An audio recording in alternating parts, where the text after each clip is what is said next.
This is an excerpt from an episode of Visions of Color, a podcast produced by a young black man in Austin, Texas.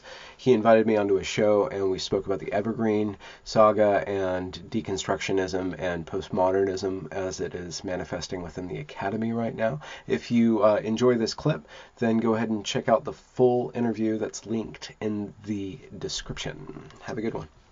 It seems like a bunch of privileged people lecturing everybody about privilege. The hypocrisy is so obvious, but they go through this really extensive network of logic to try and explain that away, and it's never really seemed sufficient to me.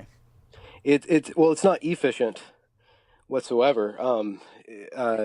Because the number of leaps in logic they end up making, and that's a very very good point. And I haven't been able to really figure out why or how they do this. But if you listen to how they talk, they will accuse you of the very thing that they're doing to you. Like they'll say that you're tone policing, and if you raise your voice, they'll say you're being aggressive, right? Or just any number of things. Like, we are so open, we're so inclusive, but except for you, because you're a white cis hetero male, like your opinion doesn't matter because of history or because of systemic oppression. So because they offload all of the fault onto these huge nefarious entities like history and the system, they don't actually have to be good people in the moment. And you are inherently a bad person because of your statistical ties to So I guess they powers. argue from kind of the self-defense viewpoint.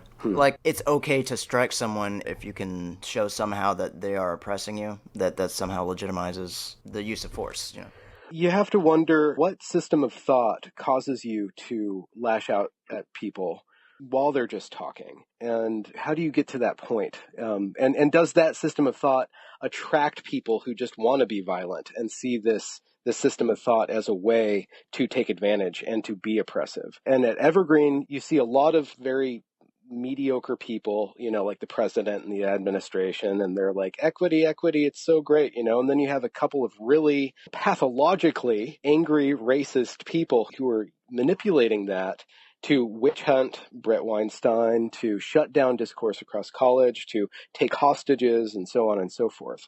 So either something's wrong with the system where it produces that behavior, or it tracks people who use that system to behave in that way. But they can't be racist because they're black. How does that function? That has to be a relatively recent invention, right? Like this kind of redefinition of what racism is? From what I know, and I need to do more research on this, but this has been fomenting in like the outer circles or the deep depths of feminism and postmodernism in the academy. You can find papers on this from the 80s and the 90s, a lot, and even the 70s. The structure for this has been laid down and refined over a long period of time. And in a way, it's been internalized by enough people in the academy and, in society at large, that it's now manifesting in some place larger than just somebody typing at a keyboard on their dissertation.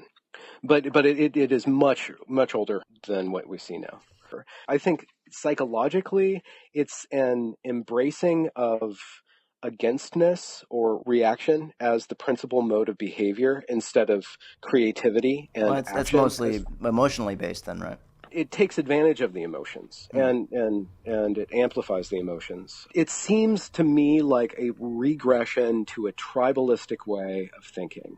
It taps into animal behaviors that are always underneath the surface, but it empowers this very self-centered or group-centered way of thinking, which disconnects it from, basically the rule of law or the different pacts that our society's made in order to be both stable and productive.